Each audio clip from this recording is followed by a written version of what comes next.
Visualization. How is that a problem? I have to want to move the boulder. Isaac shouted back in frustration. Can you see yourself moving the boulder? Neo asked. No, Master Neo, Isaac said, rubbing his finger in the dirt. If you can't see it happen, then it won't happen, Neo explained. You have to imagine what you can and can't do. I think in another dimension they called it metaphysics, but we call it basics of soul crescent abilities. Synergy is the unification of one energy to a power, and it makes itself appear in this universe. The universe aligns with our energy, making our powers possible. The soul is based on insight. See it first, and then it becomes possible. See it first? Isaac asked. Correct. That's the only way, Neo explained. Your mind holds the access to all 5 senses and your own willpower. To increase that willpower, you'll have to visualize and walk in alignment with that vision. Lack of sight leads to confusion, and with no vision, your powers perish. So if I go blind, then I would lose my powers, Isaac said. Neo chuckled and said, Not so cut and dry. But yeah, something like that, Neo said. The soul crescent would rely on something called the mind's eye. Close your eyes, and you'll see what I'm talking about. Isaac closed his eyes, and the scene around him faded to darkness. Out of darkness formed shapes, and those shapes formed colours. Vivid, blurred images formed figures. Little by little, the figures morphed into the memories and images of his past and reshaped into his present. Textures became tactile, invoking a multisensory experience. Do you see it? Neo asked. Do I see what? Isaac asked. The Nexus? Neo asked. Isaac thought. Nexus? Is that what it is? Is that what this place is? His mind blended together images. The images became more vibrant and clearer the more he let his brain wander in the abyss of his mind. Then suddenly, a flood of information overpowered his mind. His mental image of his presence accelerated him so rapidly he couldn't understand what was happening. His mind was freely floating through the images. All right, stop, Neo called to Isaac. Isaac's visualization broke. His mind was called back to his body. The sounds from the images began to fade, and so did the reality of the smells and sounds. The first sense to pick up that he was back in his own body was his sense of smell. The scent of nature sprang into his nose. Isaac began to hear chirping in the background. Then the sight of the trees and road came into view. Maybe I'm no good at this, Isaac said in a defeated voice. Chapter 7. The first team of Phantom Knights. Neo and his selected team travelled until sunrise. Neo, Isaac, Jenny, and Garrett began their training with Neo. Neo telekinetically moved a boulder in front of Isaac. Move this rock, Neo said. Jenny, I want you to meditate. And Garrett, you'll be gathering firewood for tonight. Why meditation? Jenny questioned. Strong minds have the ability to silence the cacophony around them. Your mind, however, seems particularly noisy, Neo remarked. Jenny arched an eyebrow. And you know what's going on in my mind because... She queried. I'm psychic, Neo explained. I can discern your thoughts. But, admittedly, our culture deems it impolite and disrespectful. Jenny's skepticism lingered. And what's your noble reason for invading my thoughts? She pressed. To ensure you're not tainted by corruption, Neo asserted. Jenny's eyebrow twitched in incredulity. In Internally, she mused, why would we be corrupt? Meanwhile, Isaac focused his mental energies on lifting a boulder. A verdant field, the gentle rustle of the wind, and the aroma of nature permeating the air. He inhaled deeply, attempting to clear his mind, yet a subtle sense of unease gnawed at him. Extending his consciousness and his arm outward, his mental efforts were met with the resistance and stubbornness of the boulder. His veins pulsed as he tried to force the boulder to his will. Jenny sat down on the tree stump, folded her legs, and closed her eyes. She let her mind wander and drift. Her breath became calm and relaxed. Her mind moved like water, adapting to whatever the issue was. She was in a state of zen. Something interesting started to emerge as her body slightly lifted itself off the stump. Neo's eyebrows raised, and he thought to himself, she has potential. Her mind started to let loose, and it flowed like liquid, letting go of all her fears and anxiety for the moment. Garrett was trying to find something to eat out in the wild. Neo watched him hopelessly, realizing this was going to be harder than he originally thought. He acknowledged their age as a factor, but didn't think it would stop them from doing the basics. It's no use, Isaac said. It's too big. Size isn't the problem, Neo explained. It's your visualization, and imagine who you are and who you want to be. Maybe that's a possibility, but it's not likely, Master Neo explained. As Jenny meditated, she felt the same sensation as Isaac. The images of her past emerged from the darkness of her mind. She began to see something she didn't expect. The world blurred between reality and fantasy, as her mind drifted from vision to vision until her mind's eye stumbled on a memory. The memory was about her family, her mom, dad, and her brother. Her body started to levitate as this memory took full control. As she started to enjoy the memory, a painful memory entered her mind, and she fell to the floor with a loud thud, alerting everyone. Ouch! That hurt! Jenny winced, rubbing her arm. Isaac rushed over. Concern etched across his features. Jenny, are you all right? What happened? He inquired. She was projecting her mental state onto the real world, Neo explained calmly, and she started to levitate. Isaac's attention snapped to Jenny, his worry deepening. I'm fine, Isaac.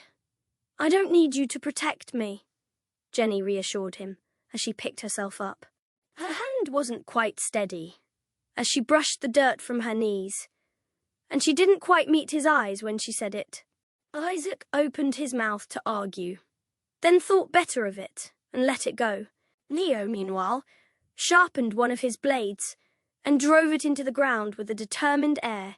Do it again, Neo commanded. Jenny furrowed her brow. Do what? Again. Meditate, Neo insisted. When you do, I'll be there to guide you. With a shared nod, Neo and Jenny closed their eyes simultaneously, their movements synchronized in a way that seemed almost choreographed. As they sat facing each other, a sense of calm enveloped them, their minds intertwining in a profound connection that transcended mere physical presence. In what felt like mere moments, Jenny's consciousness detached from her physical form, her astral self adorned with an ethereal amber hue. She approached Isaac eagerly, calling out his name. However, Isaac remained unresponsive, his attention fully absorbed by the sight of Neo and Jenny in their meditative state.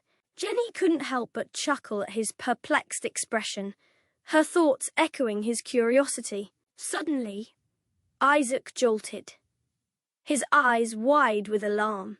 What was that voice? He exclaimed, his gaze darting around frantically. His bewilderment only deepened as he seemingly locked eyes with Jenny's astral form. For a moment, it appeared as though he could see her, but as he attempted to reach out, his hand passed through her incorporeal figure. With a shiver running down his spine, Isaac muttered, "Something is here." "It's me, Isaac," Jenny's voice rang out. Yet, Isaac remained unresponsive, his attention fixated on locating the source of the mysterious voice. Just as he was on the verge of dismissing it as a peculiar anomaly, Neo's call broke through the silence. "Jenny," Neo's voice called out. "Yes?" Jenny's astral form responded. "Good. You can hear me," Neo confirmed. "Can you see me?" Jenny's astral projection inquired. "No, but I can sense you," Neo clarified. "Curious," Jenny questioned. "Neo, what form am I in?" She strolled over to Isaac, waving her ethereal hand to catch his attention, but he remained focused on her physical body. "Yeah, the mental link has been established," Neo explained. "You can go ahead and break the connection." With that, Neo and Jenny opened their eyes, returning to the tangible world. Approaching Isaac, Jenny playfully poked him, eliciting a moment of confusion from him. It felt as if her touch brushed against his mind like a whisper. "Did Jenny call out to me? So I can reach out to you from anywhere in the world," Jenny remarked, turning her gaze towards Neo. Isaac, still perplexed, interjected, "What just happened?" Meanwhile, Garrett returned, proudly presenting the smallest fish he could find along with some berries clenched in his mouth. As he displayed his catch to Jenny. "Yeah. Why were you floating?" Garrett inquired. Neo took the opportunity to explain once more. She can employ astral projection to manifest a physical copy of herself from her mind into the real world. It's a rare ability. Soul Crescents were known to possess it. They were remarkably powerful, but never ventured into becoming phantom knights. So, she can basically turn into a ghost and move around without being seen. Garrett marveled. Neo nodded in affirmation, elaborating. Indeed, she could serve as a covert operative, scouting areas or gauging enemy proximity for us. She might even possess telepathic abilities. Wait, I can read minds. Jenny's eyes widened with intrigue. Not yet, but with time, yes, Neo assured her. You'll develop that ability too. Master Neo, why do our powers manifest differently? Why can't you astral project? Jenny queried, curiosity brimming in her voice. Your imagination is the key to your powers. As I said to Isaac, although you'll have to figure out a condition for that power, something that allows you to activate it, Neo answered. Interesting, Jenny said. So, you can learn more powers. Correct, Neo answered. What's my power? Can I fly and move things with my mind like you, Neo? Garrett said, don't worry about it. Your abilities might just take a bit longer to unlock, Neo reassured Garrett before returning the fish to the water. Why don't you try aiming for a bigger catch? With a reluctant sigh, Garrett trudged back to the riverbank, Neo following closely behind. Meanwhile, Isaac resumed his training, and Jenny resumed her meditation. As Garrett gazed into the rippling waters, his reflection suddenly revealed Neo's presence, causing him to startle. Oh, Master Neo, Garrett exclaimed, surprised by the sudden appearance. Planning to reel in a bigger one, aren't you? Neo inquired, his tone encouraging. Garrett hesitated. I'm not sure if I can manage a bigger fish. I've only caught small ones, he admitted, his uncertainty evident. Neo could sense the doubt in Garrett's voice, understanding the internal barriers he needed to overcome. Delving into Garrett's thoughts, he glimpsed images of family, friends, and a deep love for nature and animals. "I don't think I have any powers," Garrett continued, his tone tinged with self-doubt. "I'm not strong like my father, who leads our town, or smart like my sister, who's a genius." Neo couldn't help but feel frustrated at Garrett's self-pity. "Garrett, look into the water's surface. What do you see?" he prompted. I see. I don't know," Garrett replied uncertainly. Neo joined him by the water's edge, peering into the depths and spotting the fish swimming gracefully below. "I see a protector, a bear, or perhaps a lion," Neo explained. "Remember that next time you're thinking about how to use your powers." Encouraged by Neo's words, Garrett focused, accidentally encapsulating a cluster of fish within a watery sphere, lifting them up triumphantly. "Master Neo, look, I caught fish," he exclaimed. Neo observed Garrett's success with a discerning eye, noting both the fish held within the water prism and Garrett's struggle with control. It was clear that when Garrett shed his doubts and disbelief, he tapped into his true potential. Whether it was their conversation or connecting over shared interests, Neo knew that Garrett held the potential to become a formidable phantom rook one day. Returning with food, Neo ignited a fire while Isaac took a well-deserved rest, his exhaustion evident. Witnessing Isaac's struggle, Jenny empathized with his efforts, offering him her cooked fish. "You have to eat." "Isaac," Jenny insisted gently. "I'm not hungry," Isaac mumbled from within his sleeping bag. "You can't go without eating," Jenny persisted. "I said I'm not hungry," Isaac repeated stubbornly. "Come on, Isaac, you have to eat," Garrett said. Isaac rolled over and turned his back to everyone. Neo telepathically told Garrett and Jenny to save some food for Isaac. He figured Isaac might be hungry come morning. The next morning, Isaac was the first to wake up and saw that there was a plate of food waiting for him. He was extremely hungry and scarfed down the food like he hadn't eaten in 3 days. He wandered around the campsite in search of Neo. After an hour of searching, he found Neo meditating under a tree. "Why is he here?" "Master Neo," Isaac called out. Neo opened one of his eyes and answered, "Yes." "How long does it take to use Soul Crescent powers?" Isaac asked. This question burned in Isaac's heart. He felt this task of learning Soul Crescent powers should have been easier than it has been. "Not long. Why?" Neo asked. "I want to be like you," Isaac said. "Is that so?" "Your friends advance quickly, but it doesn't mean you won't catch up to them. It may be frustrating now, but you'll get to their level when you least expect it," Neo explained. "How?" Isaac cried. "You're great. Jenny can do cool stuff with her mind. Garrett catches fishes. I can't even move a rock." "Oh, to be young again," Neo said. "How do you know I'll catch up to them?" Isaac pointed at Neo. "Oh, that's simple. Because I was like you, and I became the greatest Phantom Knight the world has ever seen. It doesn't mean you'll be great, but your determination is what will drive you to be at my level, possibly surpass mine," Neo explained. "You'll be a great Phantom Knight, I promise." Once Neo said the words, Isaac's self-doubt withered away like a leaf in the wind, and he felt as though Neo was entrusting him with the legacy of the Phantoms. Garrett and Jenny woke up soon after, and the group was ready for their first mission as a group. "Our first target is the Earth Crescent Tower in the northern part of the continent," Neo said. "There is a friend we need to meet."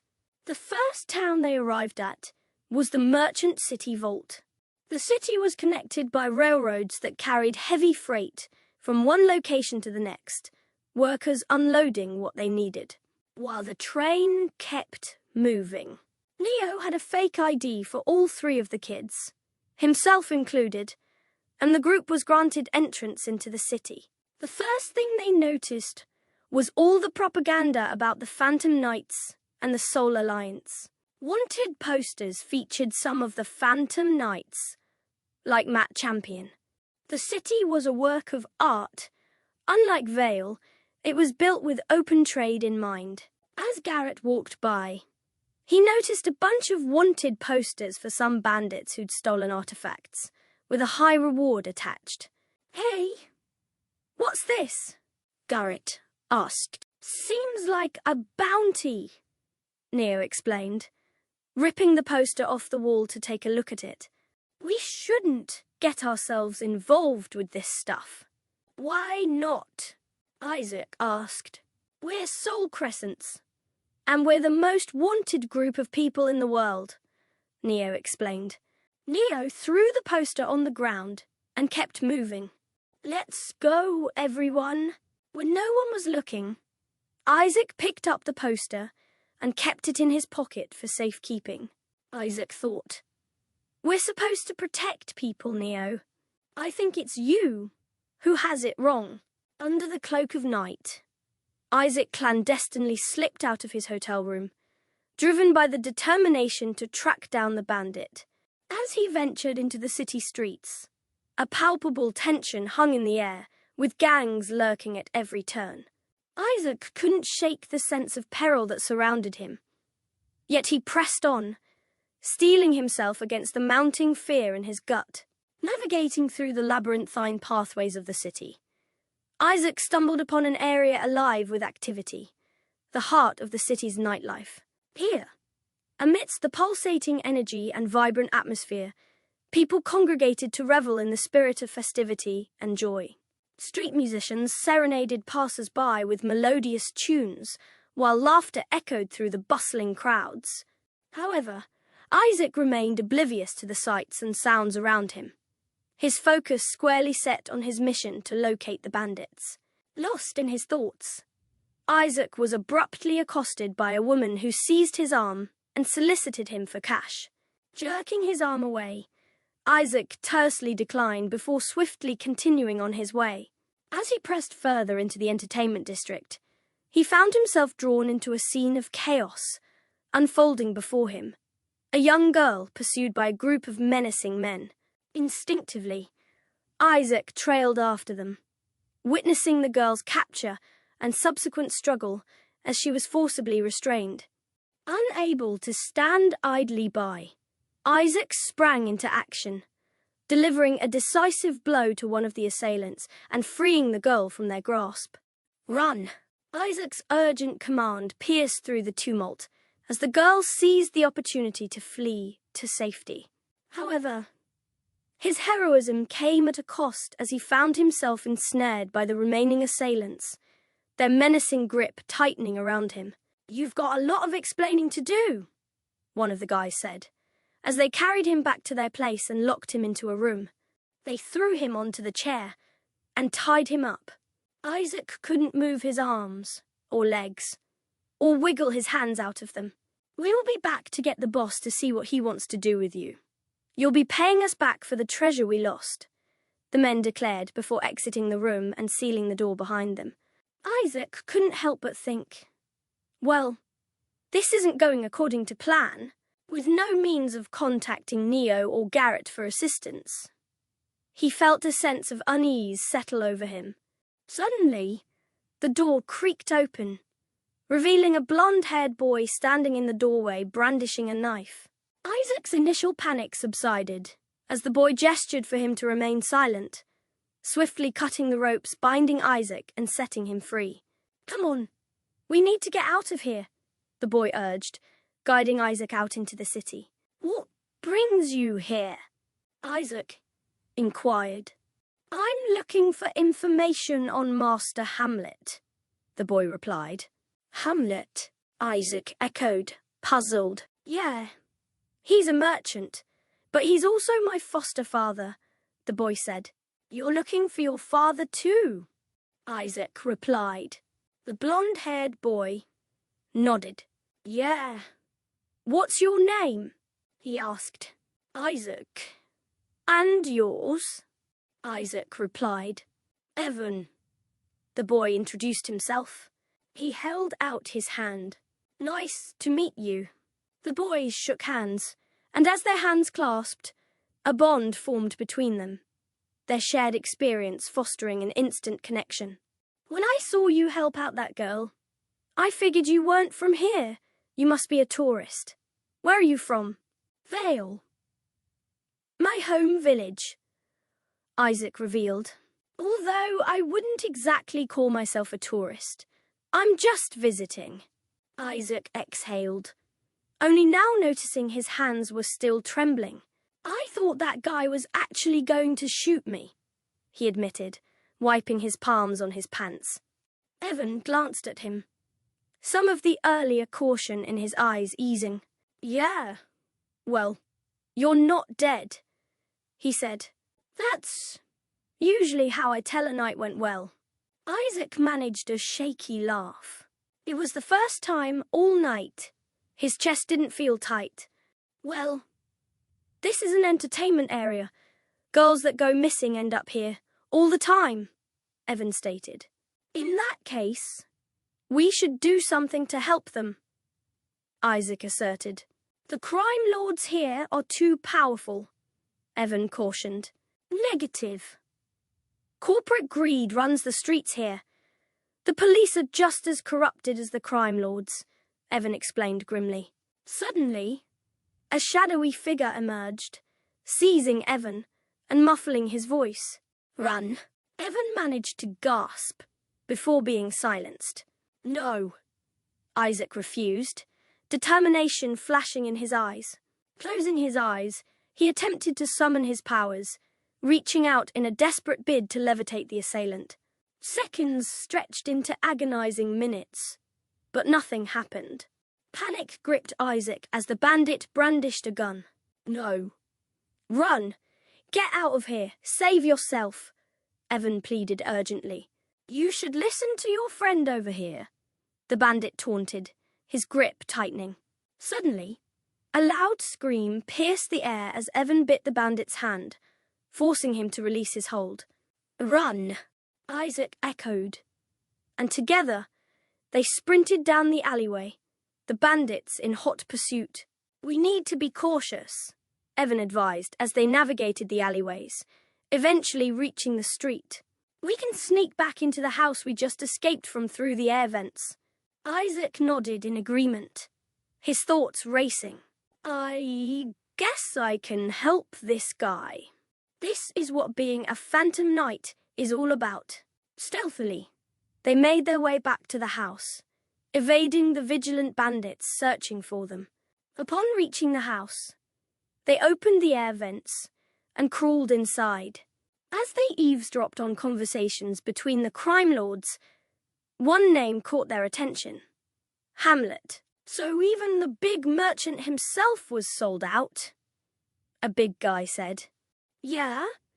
He was traded down to South Gondwan for only 500 pieces of metal." 500 pieces, or was it 50 credits? The other guy said. "Well, then he must be worth it." Both of them ended the conversation in laughter. Evan and Isaac exited the air shaft and walked out to the street as a police car flew past them. "South Gondwan," Evan said. "I'm not even sure if I'll make it, but I have to try. You can travel with me and my friends. I'm sure Master Neo wouldn't mind if he takes one more person for the journey." "Master? Who?" Evan asked. "Oh, my teacher," Isaac explained. "Teacher? In what?" Evan asked. Isaac tried his hardest not to explain too much. "Neo." "That name sounds familiar." Evan scratched his head, trying to remember. "Oh, wait. He's on the wanted poster in the downtown district. I thought he was dead. Wait. It's not Neo." Isaac struggled to find a believable excuse. He fumbled through his words as he tried to explain the story as best as he could. Evan listened to Isaac, thinking to himself, I need to save my father. If this guy, and whoever he's travelling with, can get me to the southwest of the continent, then I'll have to take the risk. Honestly, I'll need a guide to take me down south and find Master Hamlet, Evan said. Can you take me to him? Isaac stopped scrambling and paused at what Evan had just asked him. You want to meet him? Isaac asked. Isaac reflected on Neo's words, that they were the most wanted group of people in the world. But if Evan wanted a guide, after they headed to the Earth Tower, they could go down south. Sure. As the pair travelled back, they could see daybreak from their long adventure. Isaac led Evan to his room, and Neo was there waiting for him. Isaac was expecting a scolding from Neo, but instead Neo sipped some tea and gestured for him to sit. The two sat, carefully waiting for Neo to speak. The fear written on their faces explained everything Neo needed to know. Neo thought, so he went all the way to the entertainment area and then came back with someone new. Interesting. So, how was it? He asked. And I see you've brought back a problem. No, not a problem.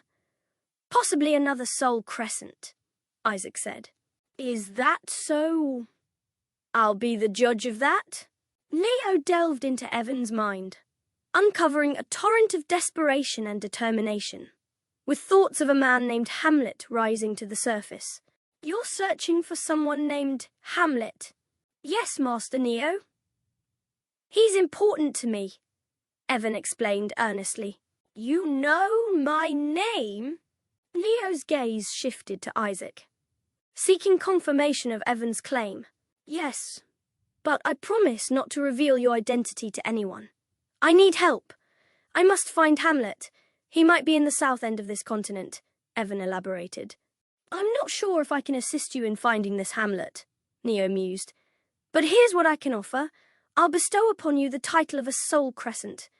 You'll learn the ways of the soul, giving you the power to potentially save him yourself, Neo proposed. Master Isaac interjected. I'll do it, Evan exclaimed fervently. I'll do anything to bring him back. Neo gently tapped Evan's forehead. There. You're now a Soul Crescent. Welcome to hell, Neo remarked solemnly. Isaac, could you clarify something for me? Yes, Master Neo, Isaac responded eagerly. Why did you pursue those bandits? You could have been captured or worse. What were you thinking? Neo questioned. Well, I thought we could use the money, Isaac admitted. Money? Neo raised an eyebrow. Yes. I just thought travelling would be easier if we had a bit more money. Maybe we could buy a car or something, Isaac explained. If it's money you need, I can help, Evan offered, but Neo raised a hand, indicating he should wait. Isaac, there are safer ways to acquire money than hunting down bloodthirsty bandits. How did you plan to capture them with your good intentions? Neo continued. Travelling through nature is part of your training as a Soul Crescent.